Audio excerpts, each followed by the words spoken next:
बिस्मिल्लाहिर्रहमानिर्रहीम। अज़ीज़ तलबा अस्सलाम वालेकुम। अज़ीज़ तलबा, आज हम सबक नंबर 10 लड़ी में पिरोए हुए मंजर की बाकी पढ़ाई करेंगे। लेकिन आगे पढ़ाई से पहले हम ये देख लेते हैं कि पीछे हमने जो पढ़ा था उसका खुलासा क्या है। तो मुसन्निफ़ जौन सा है वो जीटी रोड के बारे में बताता है कि उस सड़क पर चलते जाएँ तो एक नहायत आबाद सरज़मीन जौन सी है उसकी मुआशरत आपको देखने को मिलती है, और इसके साथ उसकी मुआशरत में मईशत तारीख़ सारी हमारे साथ साथ चलती है अगर इस सड़क पे आप चलते जाएँ। बहुत अजीब सड़क है, हैरत और इबरत एक साथ कदम से कदम मिलाकर चलती हुई इस सड़क पर नज़र आती हैं। और वो मज़ीद बताते हैं कि वो लड़ी नहीं बदलती जिसमें वो सारे पिरोए हुए मंजर नज़र आते हैं इस सड़क पर। मुसन्नफ़ कहते हैं कि जब वो पेशावर से चलते हैं तो किला बाला हसार के नीचे एक पत्थर लगा हुआ नज़र आता है जिस पर बड़े हरूफ में शहर पाकिस्तान लिखा होता है, और साथ ही इस पे उस वज़ीर का नाम लिखा होता है जिसने उस सड़क का इफ्तिताह किया होता है। और वो कहते हैं ये बड़ी दिलचस्प बात है कि सड़क और वज़ीर दोनों आनी जानी चीज़ें हैं, यानी कि दोनों पे ही वक़्त गुज़र जाता है। मुसन्नफ़ मज़ीद ये कहते हैं कि बार बार लश्करों के रोंदे जाने के बावजूद जो वादी पेशावर है बड़ी हरी भरी है और अभी भी यहाँ पे सब्ज़ा है, और ये वो शहर है जहाँ पे अकबर बादशाह ने भी बसेरा किया था।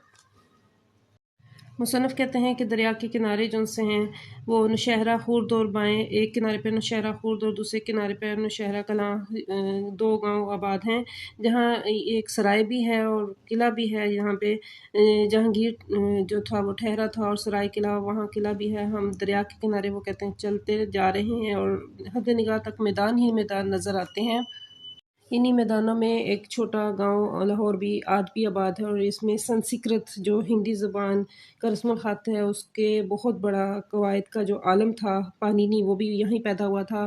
फिर वो कहते हैं कि लाहौर से आगे थोड़ा सा आगे हिंद नामी गांव है जो कभी गंदारा का पाया तख्त यानी दायरुल हुकूमत होता था। वो कहते हैं यहाँ से सिकंदर आज़म कदीम यूनानी सल्तनत का बादशाह था और बहुत कामयाब कमांडर था, और ये 32 साल की उम्र में फ़ौत हो गया, लेकिन 30 साल की उम्र में इसने दुनिया फ़तह कर ली थी। उसने भी यहाँ से दरिया जो सा था वो पार किया था, लेकिन चंगेज़ खान और जो था वो यहाँ इसी दरिया का पार देखे वो इस आगे नहीं बढ़ा था और पीछे चला गया था।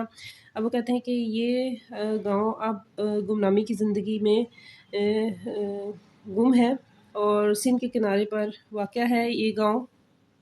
वो कहते हैं मज़ीद चलते चलते जो सा है यहाँ सफ़र करते करते अचानक खैराबाद आ गया है जहाँ पे सामने दरिया सिंध शाहाना अंदाज में बहता नज़र आता है। इसके दूसरे किनारे पर एक अटक का किला है जो कि बहुत मशहूर है, और पाकिस्तान के लोग यहाँ पाकिस्तान के जो फ़ौज है वो अब भी यहाँ रहती है। मुसन्नफ़ की गाड़ी जो सी वो पुल के ज़रिए दरिया पार गई थी, और ये पुल जो सा था अंग्रेज़ों का बनाया हुआ था और 200 साल पुराना था। अंग्रेज़ जाते वक्त इसकी जो मुद्दत है मियाद वो बता गए थे कि ये 200 साल तक रहेगा, इसके बाद नया पुल बनाना पड़ेगा, और इस पुल से अभी भी गाड़ियाँ गुजरती हैं। मुसन्नफ़ कहते हैं कि अटक के बारे में मशहूर है कि इसका नाम अकबर बादशाह ने रखा था, और वो नाम रखने का बहुत शौकीन था। किसी भी जगह का खूबसूरत मंजर देख कर इसके मुँह से वाह निकला तो इसका मुकाम का नाम वाह रख दिया, और अगर वो किसी जगह पे उसका काफ़िला अटक गया एक मुकाम पे दरिया सिंध के किनारे तो उस जगह का नाम अटक रख दिया, और जब वहाँ से काफ़िला खैर से गुजर गया तो उसका नाम खैराबाद रख दिया। अकबर को नाम रखने का बहुत शौक़ था। अज़ीज़ तलबा, आगे पढ़ते हैं और जानते हैं कि जीटी रोड पे और क्या क्या कहानियाँ हमारे सामने देखने को मिलती हैं। मुसन्नफ़ कहते हैं कि इसकी एक कहानी और भी है, यानी कि जीटी रोड की। अकबर ने अपने पेश रो शेर शाह से बहुत कुछ सीखा था। बहुत से काम जो अकबर ने किए इनकी बुनियाद शेर शाह रख गया था। शेर शाह की ममलकत बहार से पंजाब तक फैल गई थी। इसके एक सिरे पर बहार में किला रोहतास था, एक सिरे एक किनारे पे रोहतास का किला था। इसके दूसरे सिरे पर पंजाब में घकरों की सरजमीन पर शेर शाह ने दूसरा किला बनवाया तो इसका नाम भी रोहतास रखा। यानी कि एक किला जो रोहतास था वो एक किनारे पर, दूसरे किनारे पे भी दूसरा किला था, और ये किला जो था उन्होंने घकरों की ज़मीन पर बनाया ताकि उनसे बचा जा सके। उनकी जो जंगजू थे बहुत ज़्यादा लड़ाइयाँ झगड़े होते थे तो उनसे बचने के लिए दो किले बने थे। बिल्कुल इसी तरह अकबर की ममलकत के एक किनारे पर कटक था, दूसरे किनारे का नाम इसने अटक रखा। यहाँ कश्तियाँ चलाने और दरिया पार करने के लिए अकबर बनारस से मुल्ला हलाया था। मुल्ला कश्तीबान, कश्ती चलाने वाले जो से हैं उनको कहते हैं, और इस ख्याल से कि वो अब इस जगह को वतन समझें इस छोटे से शहर को अटक बनारस का नाम दिया गया। ملاحوں کی گزر بسر کے لیے جاگیر اور رہنے کے لیے شہر میں ایک محلہ دیا گیا جو ملاحی ٹولہ کہلاتا ہے۔ جاگیر انعام میں دی زمین ہے جو ملاحوں کو دی تھی اکبر بادشاہ نے، اور اس کو جو محلہ جس میں وہ ملا رہتے تھے اس کو ملاحی ٹولہ کہتے ہیں، اور جہاں پرانے ملاحوں کی آل اولاد اب تک آباد ہے، آل اولاد بال بچے جو ان سے ہیں وہ ابھی بھی اس جگہ پہ آباد ہیں۔ اس کے پاس جہانگیر کے زمانے کی سرائے ہے، اس کے پاس یعنی کہ جو ملاحی ٹولہ ہے وہاں پہ ابھی بھی جہانگیر کے زمانے کی سرائے مسافر خانہ موجود ہے، بہت بڑا احاطہ ہے، رقبہ ہے، اور اس کے گرد جس کے گرد مسافروں کے لیے سینکڑوں کمرے ہیں، سینکڑوں کئی سو۔ اس کے بعد کلکتے تک اتنی اچھی حالت میں کوئی سرائے نظر نہیں آتی، کوئی مسافر خانہ جو ہے وہ نظر نہیں آتا۔ خود قلعے کا قصہ یہ ہے، قلعہ اٹک کا قلعہ ہے جو کہ اکبر بادشاہ نے بنایا تھا۔ کہتے ہیں کہ مغلوں نے اسے کابل والوں سے چھینا، کابل والوں سے اسے سکھوں نے چھینا، انگریزوں نے سکھوں سے چھینا، سکھوں نے دوبارہ انگریزوں سے چھینا، انگریزوں نے دوبارہ سکھوں سے چھینا۔ اس چھینا جھپٹی کے باوجود، یعنی کہ زبردستی کسی چیز کو حاصل کرنے کے باوجود، بار بار لڑائی جھگڑے میں یہ قلعہ آج تک کھڑا ہے، اور جو اس سے بھی زیادہ مستدی سے کھڑا ہے، یعنی کہ زیادہ مشکل مزاجی سے کھڑا ہے، اس پہ آنچ بھی نہیں آئی۔ وہ دریا پار پنجاب کے علاقے میں داخل ہونے والی گاڑیوں کی تلاشی لینے والا کسٹم اور ایکسائز کا عملہ ہے۔ اس جگہ پہ اٹک پہ جو ہے تلاشی لی جاتی ہے، کسٹم کا عملہ بیٹھا ہوتا ہے جو کہ دریا کے پار ہے، پنجاب کے علاقے میں ہے۔ اور وہ کہتے ہیں کہ ہمیں یاد ہے کہ کسی زمانے میں جب ہم جیسے چھوٹے لوگ لنڈی کوتل سے غیر ملکی کپڑا، بلیڈ، صابن اور سگریٹیں لے کر لوٹتے تھے تو اس جگہ تلاشی میں پکڑے جاتے تھے۔ اس زمانے میں بڑے لوگ اللہ جانے کیا کیا لے کر لوٹتے ہیں اور اس جگہ سے صاف نکل جاتے ہیں، جیبیں آج بھی چھوٹے ہی لوگوں کی ٹٹولی جاتی ہے، یعنی کہ جو عام لوگ ہیں، معمولی لوگ ہیں، ان کی تو تلاشی لی جاتی ہے، لیکن جو بڑے لوگ ہیں وہ کچھ اپنے اثر و رسوخ استعمال کر کے وہاں سے نکل جاتے ہیں، اور ہمیشہ نقصان جو سب چھوٹے لوگوں کا ہی ہوتا ہے، اور تلاشی بھی انہیں کی لی جاتی ہے، بڑے لوگوں پہ کوئی ہاتھ نہیں ڈالتا۔ راستے میں حسن ابدال کا پڑاؤ تھا۔ حسن ابدال لاہور سے کابل جانے والی سڑک پر موجود خوبصورت شہر ہے۔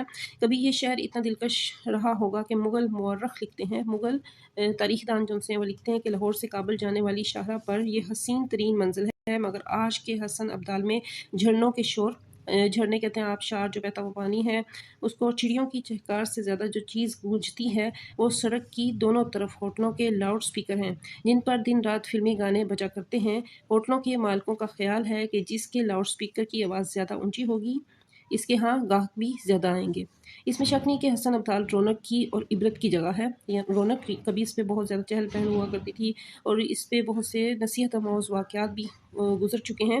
دونوں طرف انگریزوں کے زمانے کے اونچے اونچے درخت، دور تک سبزہ، نالیوں میں بہتا ہوا چشمے کا شفاف صاف پانی، ادھر ادھر پرانی عمارتیں اور مسجدیں موجود ہیں۔ ایک طرف سکھوں کا مشہور گردوارہ پنجا صاحب اور دوسری طرف بابا ولی کندھاری کے چلہ گاہ ہے۔ کشمیر کی طرف مڑ جانے والی سڑک پر کسی مغل بی بی کی قبر ہے۔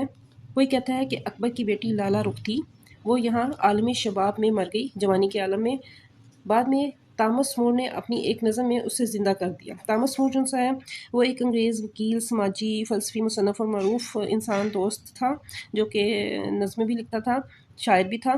حسن ابدال کے قریب اس مغل باغ کے آثار اب بھی موجود ہیں۔ مغل باغ کے آثار کہتے ہیں نقش علامتیں ابھی بھی موجود ہیں، جس کے تالاب سے جہانگیر نے مچھلیاں پکڑی تھیں، تالاب حوض جوہر سے، اور ان کی ناک میں موتی پرو کر پھر پانی میں چھوڑ دیا تھا۔ یہی وہ بڑی سی چٹان ہے، بڑا سا پتھر ہے جس کے بارے میں سکھوں کا عقیدہ ہے، نظریہ ہے کہ اسے بابا ولی کندھاری نے پہاڑ کے اوپر سے لڑکا دیا تھا، دھکیلا تھا، گرا دیا تھا، اور نیچے بابا گرو نانک نے چٹان کو اپنے ایک پنجے پر روک لیا تھا۔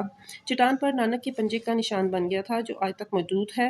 تاریخ کا حساب کتاب رکھنے والے لکھتے ہیں، کہتے ہیں کہ جب گرو نانک پشاور جاتے ہوئے حسن ابدال آئے تھے، بابا ولی کندھاری اس سے بہت پہلے نہ صرف حسن ابدال سے بلکہ اس عالم فانی سے کوچ کر چکے تھے، مٹ چکے تھے، وفات پا چکے تھے، اس فنا ہونے والی دنیا سے چلے گئے تھے۔ پرانی کتابوں میں لکھا ہے کہ 5 انگلیوں کا یہ نشان حسن ابدال والوں نے تراشا تھا، یعنی کہ خود چھل کے بنایا تھا۔ حسن ابدال سے آگے بڑھیں تو وہ چھاونی ہے، وہاں مغلوں کے دور کی بہت بڑی باولی ابھی تک اچھی حالت میں موجود ہے۔ باولی لمبا چوڑا کنواں جس میں سیڑھیاں ہوتی ہیں اور نیچے اتر کے پانی بھرا جاتا ہے۔ کسی زمانے میں لوگ ان کے مویشی اور ہاتھی گھوڑے باولی کی سینکڑوں سیڑھیاں اتر کر سیراب ہوا کرتے تھے، نیچے جا کے پانی پیتے تھے اور ہرے بھرے تازہ ہو جاتے تھے۔ اب لوگ یہ مشقت نہیں کرتے، مشقت سخت کام کو کہتے ہیں۔ اب جو پمپ آگے ہیں تو کہتے ہیں کہ بلکہ پمپ کے ذریعے سے پانی کھینچ لیتے ہیں، پانی نکال لیتے ہیں اور اوپر ہی پانی پی لیتے ہیں۔ وہاں سے آگے سرائے کالا ہے، जाती रोड पर ये छोटा सा कस्बा है जहाँ काले पत्थर की कुंडियाँ फरोख्त होती हैं। कुंडियाँ चीज़ें कूटने वाला पत्थर का बर्तन जो होता है उसको कहते हैं। इनके बाहर के किनारों पर बेल बूटे खोद कर इनमें रंग भर दिया जाता है और फिर ऊपर तले चुन कर इन हांडियों के मीनार से खड़े कर दिए जाते हैं। हांडियाँ जो सी हैं वो खाने पकाने वाले मिट्टी के बर्तन उनको कहते हैं। यही सराय काला की पहचान है, यानी कि ये जो मिट्टी के बर्तन और कुंडियाँ और हांडियाँ ये उसकी पहचान है, ये बहुत मशहूर है। ज़ाहिर है कि कभी इस जगह मुसाफिरों के लिए सराय रही होगी, सराय मुसाफिर खाना रहा होगा। जहांगीर ने भी यहाँ पड़ाव डाला था, जहांगीर भी यहाँ आके रुका था, उसने क़याम किया था। उस वक्त इस जगह का नाम काला पानी था। एक दिलचस्प बात यह है कि शेर शाह और मुग़लों के ज़माने में जो हज़ारों सरायें बनाई गई थी, बाद में इनके गिर्द बस्तियाँ आबाद होती गईं, खुद सरायें नहीं रहीं। अलबत्ता आबादियों के नाम के साथ लफ्ज़ सराय जुड़ा रह गया। मरदमशुमारी के रिकॉर्ड से पता चलता है कि हिंदुस्तान पाकिस्तान में कई सौ शहरों, कस्बों और देहात के नामों के साथ लफ्ज़ सराय लगा हुआ है। अगर नक्शे पर उन तमाम मकामात को लकीरों से मिलाया जाए तो क्या कदीम सड़कों का नक्शा खुद ब खुद नहीं उभरेगा? ये सवाल किया उन्होंने। जहाँ ये सराय काला है वहाँ से सिर्फ चंद किलोमीटर दूर टेक्सला के खंडर हैं। वही टेक्सला जो हिंदुस्तान के ताज में ऐसे नगीने की तरह जुड़ा था जिससे फूट कर ज्ञान ध्यान की किरणें एक आलम को मुनव्वर किया करती थी। यानी कि यहाँ पे बहुत मार्फत वाले, समझ बूझ वाले और हकीकत पसंदाना जो सच्चाई को फैलाने वाले लोग थे वो पैदा हुए थे और उन्होंने दुनिया को इस्लाम की रोशनी से मुनव्वर किया था।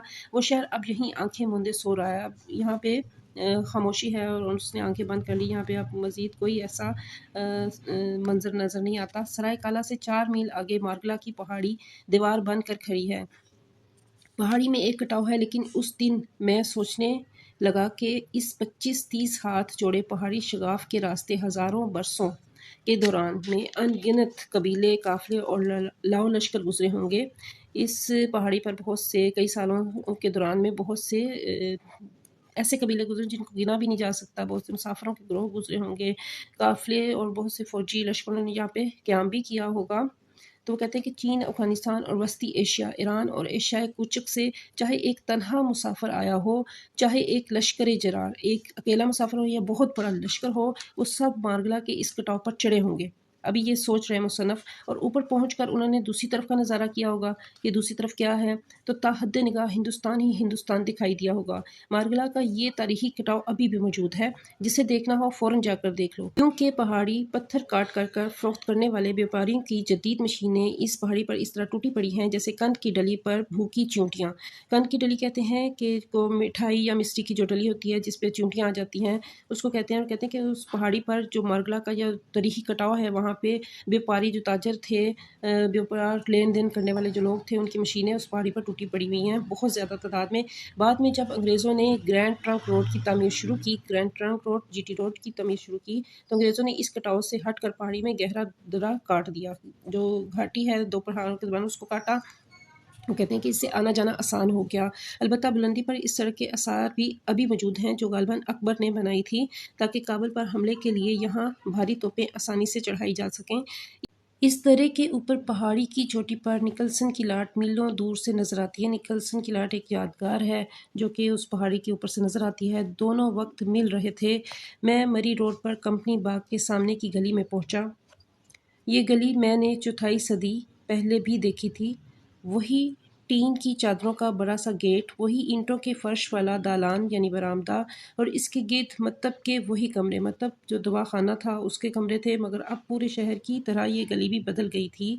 अगर कोई नहीं बदला था तो वो गली में खेलने वाले छोटे छोटे बच्चे जो तमाम आलम जहान से, दुनिया से बेखबर, लाइलम, अनजान, तमाम ज़माने से बेनियाज, बेपरवाह होकर आज भी हाथों में हाथ दिए अपने खेल में मगन थे, ख्याल में डूबे हुए थे, खेल रहे थे, मस्त थे। मैंने दुआ मांगी कि ये हाथ कभी ना छूटें, हमसाई के ये रिश्ते कभी ना टूटें, ये गलियां यूं ही आबाद और इनमें खेलते हुए बच्चे यूं ही शाद रहें। ये जर्नली सड़क इसकी तसनीफ़ है, वहाँ से ये इक़्तिबास लिया गया है। और आज के लेक्चर में इतना ही। नए लेक्चर में मश्क के सवालात की रहनुमाई हासिल करेंगे। मेरे चैनल पे नए हैं, चैनल को लाइक करें, कमेंट करें, शेयर करें, सब्सक्राइब करें।